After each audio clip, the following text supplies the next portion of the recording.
যারা হেদায়েত প্রাপ্ত, আল্লাহ তাদের হেদায়েত বৃদ্ধি করেন।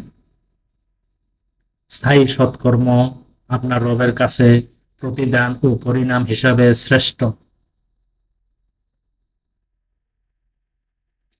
যারা আমার আয়াতসমূহ অস্বীকার করে, তারা কি দেখেননি যে বলে আমাকে ধন সম্পদ দেয়া হবে, তবে কি সে গায়েব জানতে পেরেছে, নাকি দয়াময়ের নিকট থেকে প্রতিশ্রুতি পেয়েছে?